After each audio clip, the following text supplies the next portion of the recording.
any time there was a gathering that had anything to do with Indians, I was there listening. I wanted to know what they're going to do for us.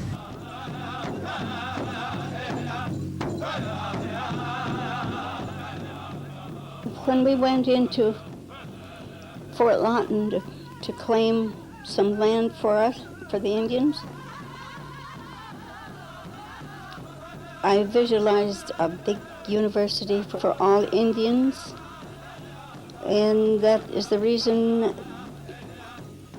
we have United Indians of all tribes, which means the Indians in North and South America.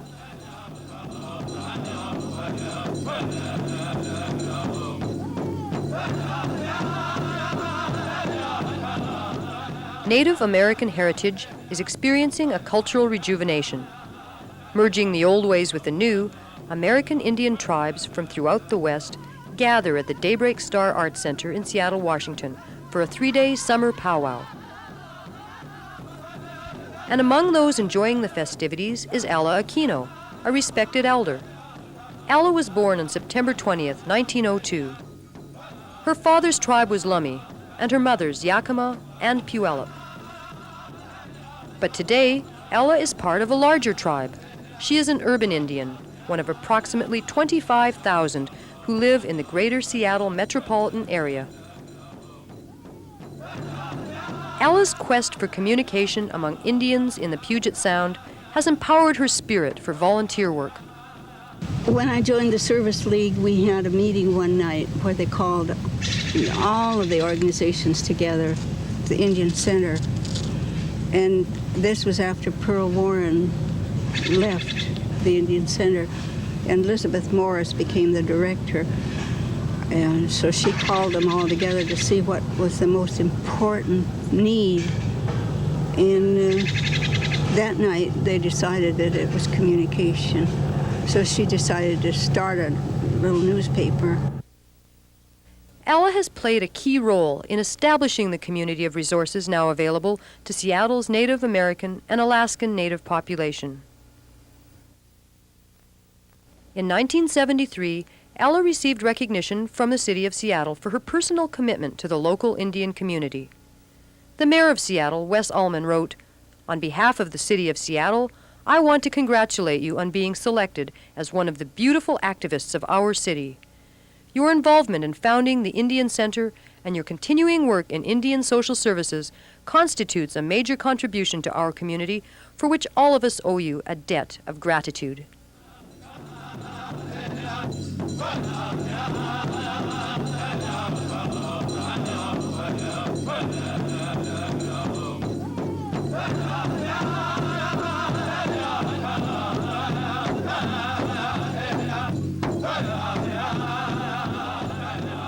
The powwow is a time of giving thanks for the determined efforts and success of those whose strength has provided inspiration for others.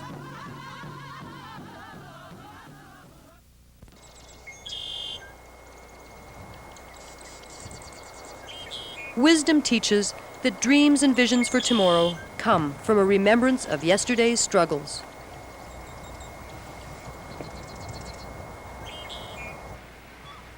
In the wealth of water we now call the Puget Sound, the Indian, the Eagle, and the culture they shared were blessed with an abundance of salmon.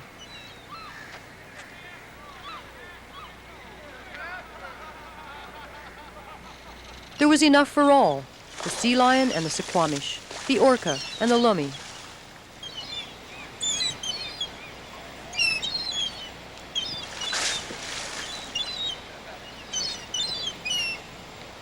In 1792, Captain Vancouver of the British Navy explored the Puget Sound. A young Indian boy watched from the beaches of Blake Island. 60 years later, a newly established settlement along the shores of the Sound took his name to designate the dream of a city, Seattle.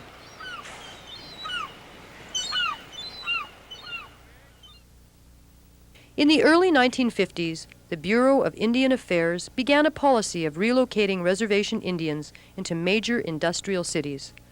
Ella remembers the problems that the program created. The reservations, the agent was trying to get Indians off reservations, into the cities looking for work. They would help them get started. They were relocating them into the big cities. And we were running into Indians who had been to big cities, Chicago, San Francisco, Los Angeles. They couldn't take the hard life in the city. They didn't know how to handle their money. They didn't know how to pay rent. They learned that they could buy some things on credit. They didn't know how to pay their bills. They were always in trouble, so they were coming back home, back to the reservation. They'd get into Seattle looking for help. There were so many of them that it was about then that we had started the Service League. Established to assist Indians in need regardless of their tribal origins, the American Indian Women's Service League was organized by Ella and 6 Indian women friends with the guidance of Dr. Irma Gunther, a noted anthropologist of Native American Studies at the University of Washington. And it turns out we would decide, well, the men are out working, earning a living. They can't be bothered with organization. So we'll have an all-women's organization. Ella and the League canvassed door to door in search of Indian families. When a central meeting place for the dispersed community was found in 1958, Pearl Warren, the first president of the Service League, became the new director of the Indian Center, located in a storeroom on First Avenue. Their first newspaper was the mimeographed Indian Center News, but as the need for communication grew, so did the paper. It became the Northwest Indian News, and once again, Ella was involved. By accident, as a member of the Indian Women's Service League, we had committees for everything. Nobody wanted to be bothered with Northwest Indian News. There was nobody else to take on, so I just had to carry the ball. Her work as editor of the Northwest Indian News kept her in touch with Indian struggles nationwide. Of great concern for the local readers of Northwest Indian News was the fate of their most precious resource, salmon. Washington State Fish and Game officers had for years been confiscating fishing gear and arresting Indians in an ongoing battle over Indian fishing rights. This film footage documents the conflict at Frank's Landing along the banks of the Nisqually River. In 1964, the Survival of American Indian Association was organized to reclaim the promised fishing rights. Signed by Territorial Governor Isaac Stevens, the treaties of 1855 reserved for the Indians the right of taking fish at all their accustomed grounds, a right that was to be held in common with all the citizens of the territory.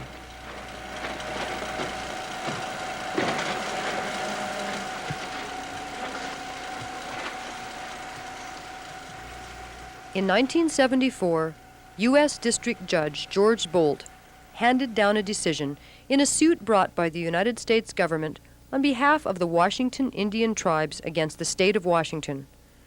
The original intent of the treaties was to be respected, entitling the 20 tribes to half the harvestable salmon at all their historic fishing areas.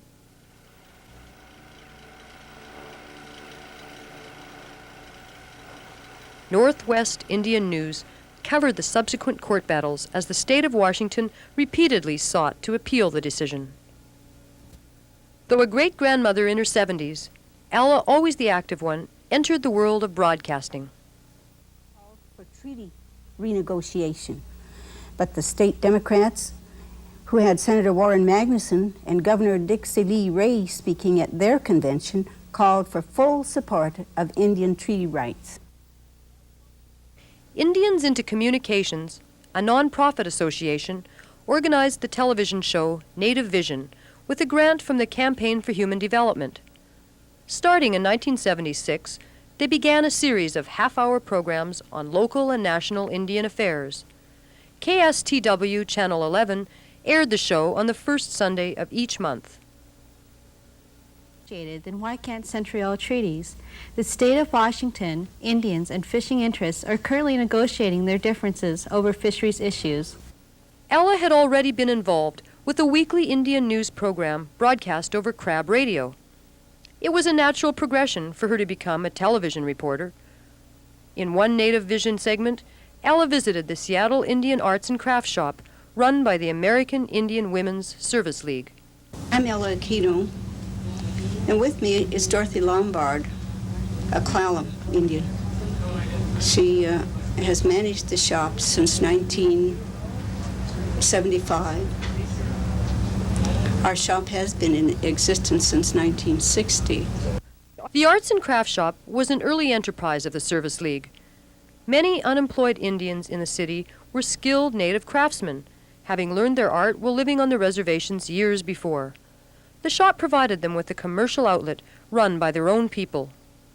When we first opened the shop, that had no jobs. They didn't know where to look for jobs. And we did encourage them to bring their crafts to us. The American Indian Women's Service League is one of the oldest social service organizations of Indian women in the country, and they have a very long and impressive history of contributions to the welfare of Seattle's Indian citizens. Proceeds from the gift shop are used in a scholarship fund to help Indian students who are going to school. Ella's desire to create educational opportunities for disadvantaged children is a direct result of her own childhood disappointments. Well, we didn't know anything about financial aid. If there was a way, now my people, they wanted me to go to, they would rather I would be a school teacher, and they said, we'll send you to high school when you're ready. Well, when the time came, there was no money to send me to high school. Ella's education at Indian boarding schools began in 1908. The Native American students were forbidden to speak in their own languages. They took everyone 6 on up to boarding school. And we had a pickup place where we went up by boat. When we go through Deception Pass, we all had to go down into the inside the boat, because they were afraid something happened and tip over. But a lot of the kids were seasick by the time we got to the boarding school. I got out of school and could visit with my grandparents. I couldn't talk to them, and I'd just cry.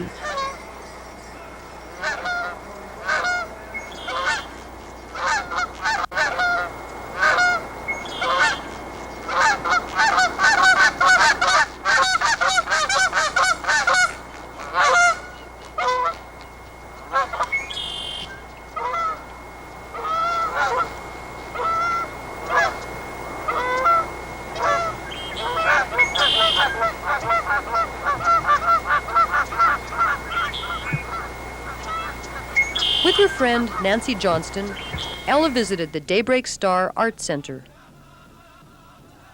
The complex, opened in 1977, serves many functions, including an art gallery, a dance theater, a meeting place for the Seattle Indian Elders' dinners, a monthly art mart, and the annual Pow Wow.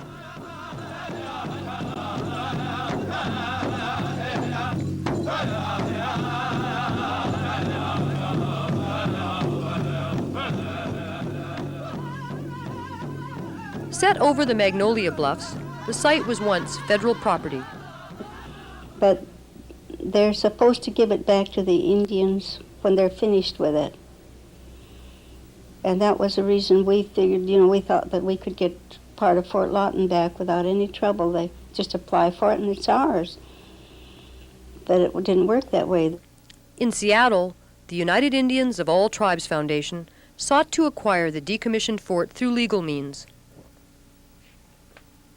But their efforts were ignored. We heard that Jackson was coming to town, so everybody got on the phone. Can you come to Fort Lawton? Senator Jackson's going to be there. Okay, we had a crowd here at the gate when he got here to look over the place with Mayor Ullman. And they read a little statement about what we need. One of the men that came here from San Francisco, from Alcatraz, and this man says, I'll see you if they want to share with the Indian people.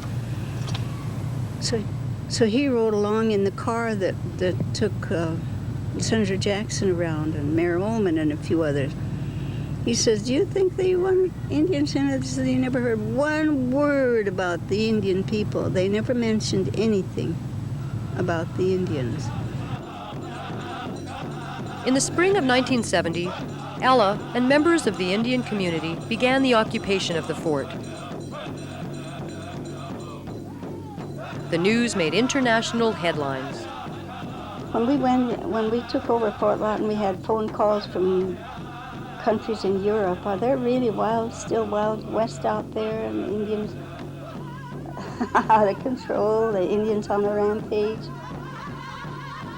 And we had to just tell them no, that all we had when we went in there, we were not armed. All we were armed with sandwiches and coffee.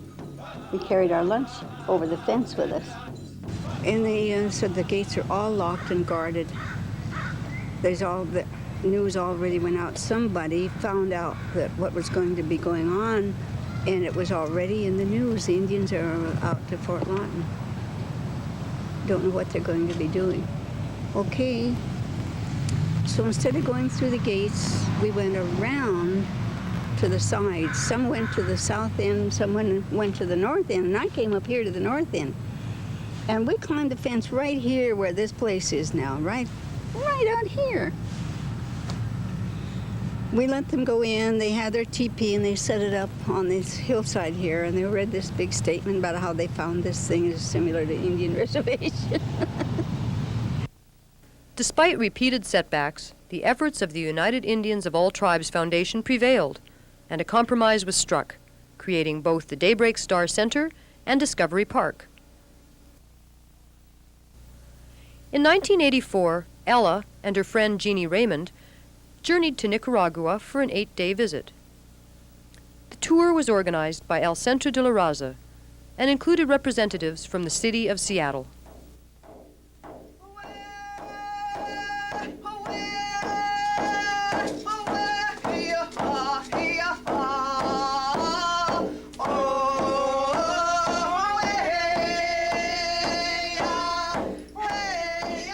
In June of 1987, the American Indian Women's Service League reopened the Indian Arts and Crafts Shop, now located at 113 Cherry Street. Ella attended the opening with her longtime friend, Tilly Kavanaugh. Tilly is a Sioux Indian who can count Chief Sitting Bull among her relatives. She is also a past Service League member and has served as president of the Seattle Indian Elders Group.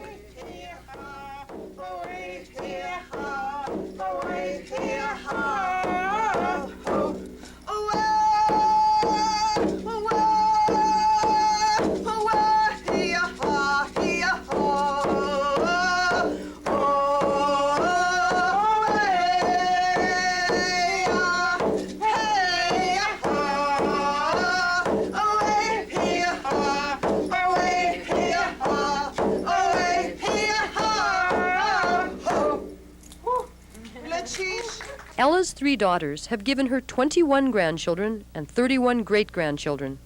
With her family and friends, Ella's and Tilly's birthdays were honored in 1987 with a Thanksgiving dinner at Daybreak Star.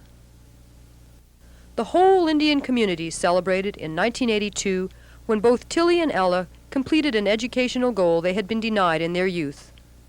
One of my grandsons was going to graduate, on his GED, and those guys asked me, why don't you take a GED and graduate with your grandson?